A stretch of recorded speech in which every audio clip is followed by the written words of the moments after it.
வணக்கம். இது இலங்கையின் இன்றைய காலை செய்திகள். காணி விடுவிப்பு தொடர்பில் பிரதமரோடு கலந்துரையாடல். ஏமாற்றப்பட்டுவிட்டோம் கேப்பாப்புலவு காணி உரிமையாளர் சங்கம் ஆதங்கம். முல்லைத்தீவுக்கு வருகை தந்த பிரதமருடன் கலந்துரையாட சந்தர்ப்பம் தருவதாக தெரிவிக்கப்பட்ட தாங்கள் ஏமாற்றப்பட்டிருப்பதாக கேப்பாப்புலவு மக்கள் விசனம் வெளியிட்டுள்ளனர். முல்லைத்தீவு மாவட்டத்தில் மக்கள் சந்திப்புக்காக விஜயம் மேற்கொண்ட பிரதமர் அவர்கள் தமது காணிகளை இராணுவம் ஆக்கிரமித்து வைத்துள்ளமை தொடர்பில் நடவடிக்கை மேற்கொண்டு காணிகளை விடுவித்து தருமாறு கலந்துரையாக இருந்ததாக அந்த பகுதி மக்கள் சுட்டிக்காட்டியிருக்கிறார். இந்தோனேசியாவின் போர்க்கப்பல் இலங்கை வருகை. இந்தோனேசியா கடற்படைக்கு சொந்தமான போர்க்கப்பல் சினேகபூர்வ விஜயம் மேற்கொண்டு கொழும்பு துறைமுகத்தை வந்தடைந்திருக்கிறது. இலங்கை கடற்படையினரால் கடற்படை மரபுகளுக்கு ஏற்ப குறித்த போர்க்கப்பல் வரவேற்கப்பட்டிருக்கிறது. 357 என்ற பெயர் தாங்கிய போர்க்கப்பல் 95 மீட்டர் நீளமுடையது. மொத்தம் 111 உறுப்பினர்களையும் கொண்டிருக்கிறது. பழைய நினைவுகள் மீட்கப்படுகின்றதா? வீட்டுக்கு சென்று மிரட்டிய ஏவிபி உறுப்பினர் இந்த அச்சுறுத்தல் தொடர்பாக 22 நிமிட காணொலியையும் வெளியிட்டுள்ளார். மாத்தளை மாவட்டத்தில் ஏவிபி ஆயுதக்குழுக்கு தலைமை தாங்கி பல பயங்கரவாத கொலைகள் செய்த ஒருவரின் உறவினரே மஞ்சுள பிரசாத் என்பதும் குறிப்பிடத்தக்கது. கோதுமை மாவின் அடிப்படை விலை குறைப்பு.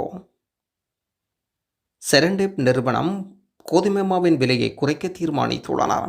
இதன் அடிப்படையில் 1 கிலோ பிரீமா மற்றும் செரண்டிப் கோதுமை மாவின் விலை 10 ரூபாவினால் குறைக்கப்பட இருப்பதாக அந்த நிறுவனம் சார்பாக ஊடக அறிக்கை ஒன்றை வெளியிட்டுள்ளனர்.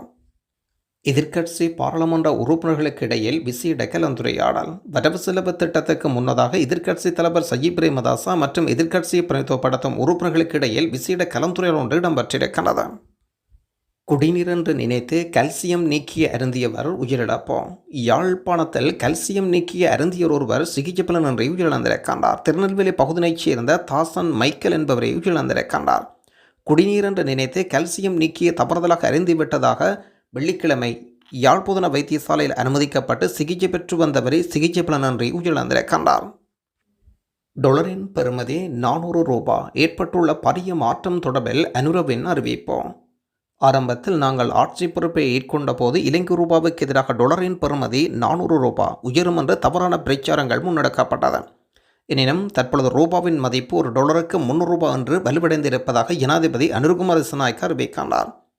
2025ஆம் ஆண்டுக்கான வரவு செலவு திட்டத்தை இன்றைய தினம் நாடாளுமன்றத்தில் முன்வைத்து உரையாற்றியிருக்கின்றார் ஜனாதிபதி அவர்கள்.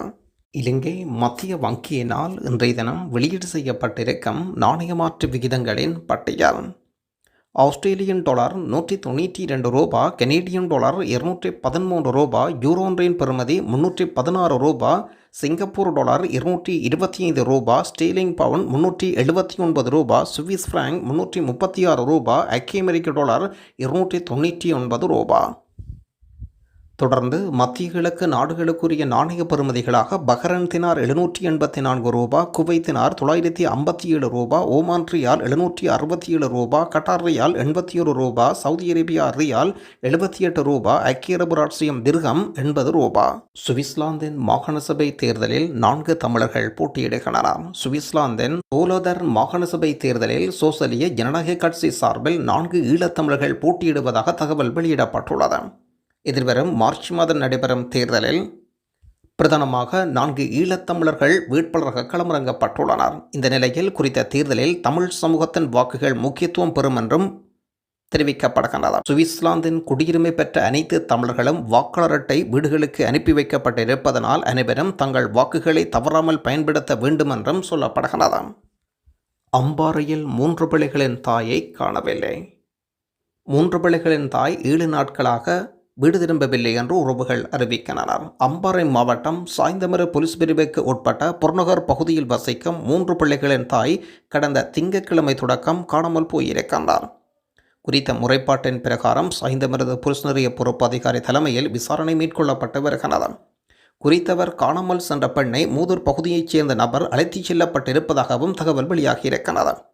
இந்த பெண்ணை அழைத்து சென்ற நபர் கல்முனை உட்பட புறநகர் பகுதிகளில் ஐஸ்கிரீம் வியாபாரம் செய்பவர் என்ற ஆரம்பகட்ட விசாரணையில் தெரிய வருகிறது. வெளிநாட்டிலிருந்து திரும்பிய இளைஞர் காதலியை சந்தித்துவிட்டு வரும் வழியில் விபத்தில் சிக்கி உயிரிழப்பு. பண்டாரகம குளத்துக்கருகில் இடம்பெற்ற வாகன விபத்தில் இளைஞர் ஒருவர் உயிரிழந்திருக்கின்றார். இன்று அதிகாலை நடந்த விபத்தில் உயிரிழந்தவர் பண்டாரகம பகுதியைச் சேர்ந்த 26 வயதான கடற்படை உறுப்பினர். சுமந்திரனின் திட்டம். சுமந்திரன் பல தலைவராக சிவஞானம் அவர்களை தெரிவு செய்வதற்கும் பதில் பொதுச்சீராகுவதற்கும் காரணம் இருக்கின்றது. சிவஞானம் சேரனை பழிவாங்க வேண்டும் என்ற ஒரு காரணத்தை தவிர வேறொன்றும் இல்லை. இந்த பதவி சுமந்திரன் அவர்களுக்கு ஒரு பதவியே இல்லை. ஆனால் போட்டி போட்டு இந்த பதவியையும் வெல்ல முடியாது என்ற நிலைமை தெரிந்தவர். இப்போது அவர் நிலைமை என்னவென்றால் தனது ஆதரவுகளை இந்த பதவியில் இருந்து கொண்டு கூட்டுவதே ஆகும். ஆனால் இது எந்த அளவுக்கு சாத்தியம் என்பது தெரியவில்லை. ஒருவேளை உள்ளூராட்சி தேர்தலை இலக்கு வைத்து சுமந்திரன் அவர்கள் தனது வால்பிடிகளை ஆங்காங்கே விட்டால் கூட சுமந்திரனுக்கு என்ன நிலை ஏற்பட்டதோ அதே நிலைதான் அவர்களுக்கும் ஏற்படும் என்பதில் மாற்று கருத்து கிடமில்லை. சிவஞானம் ஸ்ரீதரனை பழிவாங்குவதற்காக நினைத்து கொண்டு கட்சியை தோற்கடிக்க செய்ய போகின்றார்கள் என்பது மட்டும் உண்மை. வடக்கில் யாழ்ப்பாணத்தில் மக்கள் சக்தியின் கைக்குள் இருப்பது என்பது உறுதியாக இருக்கின்றது. ஒருவேளை கூட்டு சேர்ந்து நின்றால் வெல்ல முடியுமே தவிர வேறு வழிகள் இல்லை. அதேபோல் கிளிநொச்சி, மட்டக்களப்பு, வன்னி தொகுதிகளிலும் ஆதரவுடையோரை வைத்து நகர்த்தினால் கட்சி தன் இருப்பை வைத்திருக்கும். இல்லையெனில் எல்லாம் நாசமாகிவிடும். மக்கள் செல்வாக்கில்லாத ஒருவரால் எந்த கட்சியை கொண்டு நடத்த முடியாது. அது பணத்தை வீண்பிரியமாக்குவதோடு அவர்கள் மனதையும் காயப்படுத்த சுமந்திரன் மெத்த படித்தவர், சட்டம் தெரிந்தவர். ஆனால் மக்கள் மனதில் இடமில்லை.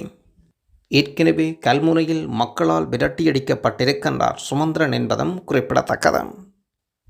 தோட்டத் தொழிலாளர்களுக்கு நாளொன்றுக்கு 1700 ரூபாய் சம்பளம் வழங்குவது அமுல்படுத்தப்படும். இன்றைய வரவு செலவு திட்டத்தில் ஜனாதிபதி திட்டவட்டமாக அறிவித்துள்ளார். யாழ் நூலகத்தின் உட்கட்டமைப்பு வசதிகளை மேம்படுத்துவதற்காக 100 மில்லியன் ரூபாய் ஒதுக்கப்படும் என்றும் பிற நூலகங்களுக்கும் 200 மில்லியன் ரூபாய் வழங்கப்படும் என்றும் வரவு செலவு திட்ட உரையில் ஜனாதிபதி குறிப்பிட்டுள்ளார். இந்த வருடம் பாராளுமன்ற உறுப்பினர்களின் வாகனங்களுக்கு பணம் ஒதுக்கப்படவில்லை என்றும் அவர்களுக்கு வாகன பெர்மிட் கிடையாது என்றும் திட்டவட்டமாக அறிவித்திருக்கின்றார் ஜனாதிபதி. வட்டுவாகல் பாலத்தினை புனரமைப்பு செய்ய 1000 மில்லியன் ரூபாய் பாதீட்டில் ஒதுக்கப்பட்டிருப்பதாகவும் ஜனாதிபதி அவர்கள் அறிவித்துள்ளார். இதற்கு நன்றியும் தெரிவித்திருக்கின்றார் ரவிகரன் என்பதும் குறிப்பிடத்தக்கது. ஜேவிபி அரசாங்கத்தின் புதிய அரசின் முதலாவது வரவு செலவு திட்டம் இன்று இடம்பெற்றுக் கொண்டிருக்கின்றது. 2025ஆம் ஆண்டுக்கான இலங்கையின் 79வது வரவு செலவு திட்டத்தை ஜனாதிபதி அனுர்குமார் திசாநாயக்க இன்று காலை 10:30 அளவில் பாராளுமன்றத்தில் முன்வைத்திருந்தார். அவர் பதவியேற்ற பிறகு சமர்ப்பிக்கப்படும் முதலாவது வரவு செலவு திட்ட அறிக்கை என்பதும் குறிப்பிடத்தக்கது. 2025ஆம் ஆண்டுக்கான வருவாய் 4990 பில்லியன் ரூபாவாகவும் செலவினங்கள் 7190 பில்லியனாகவும் மதிப்பிடப்பட்டிருக்கின்றது. வரவு செலவு திட்ட பற்றாக்குறை என்பது 2200 பில்லியன் ரூபாய் என்பதும் குறிப்பிடத்தக்கது. අපේ මාතෘ භූමිය වීම ගැන අපි ආඩම්බර වෙමු. අවසාන වශයෙන් අයවැය සකස් කිරීම සඳහා සති ගණනාවක් වෙහෙසන බලා වැඩ කළ මුදල් අමාත්‍ය නිලධාරීන්ටද විශේෂයෙන් බහණ්ඩාගාර ලේකම්තුමා ඇති ලේකම් මහින්ද සිරිවර්ධන මහතාටද මා දන්නවා ඊයේ පාන්දර 3 පමණ වෙනකන් ඔහු සහ නිලධාරී කණ්ඩායම රැඳී සිටියා. විශාල මුද්‍රණ ගණනාවක් තිබුණේ වනිකුත් කරන්න. විශාල වෙනසක් දැරුවා. ඊට පෙර රාත්‍රියේ එළි වෙනකන් උණු වැඩ කරා. මාගේ කෘතඥතාවය පළ කරනවා. රජයේ ආර්ථික වැඩසටහන ඉදිරියට ගෙන යාම සඳහා අයවැය යෝජනා නියමිත වේලාවට සාර්ථක ලෙස ක්‍රියාත්මක කිරීම සඳහා බහණ්ඩාගාර නිලධාරීන්ගේ සහයෝගය මා තවදුරටත් අපේක්ෂා කරනවා. බොහොම ස්තුතියි සියලු දෙනාට.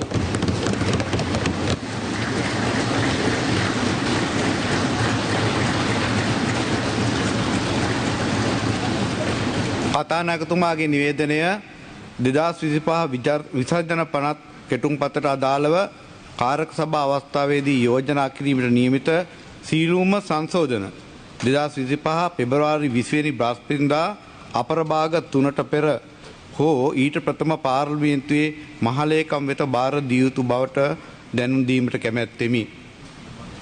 විසර්ජන පනත් කෙටුම්පත 2025 දිනවර කිරීමේ විවාදයේ කල් තැබීම ගරු පාර්ලිමේන්තුවේ සභානායකතුමා. ගරු කතානායකතුමනි, විසර්ජන පනත් කෙටුම්පත 2025 දෙවන වර කියවීමේ විවාදය දැන් කල් තැබිය යුතුයි මම යෝජනා කරනවා. පාර්ලිමේන්තුව අපරභාග 2 දක්වා తాවකාලිකව අත්හිටවනු ලැබේ.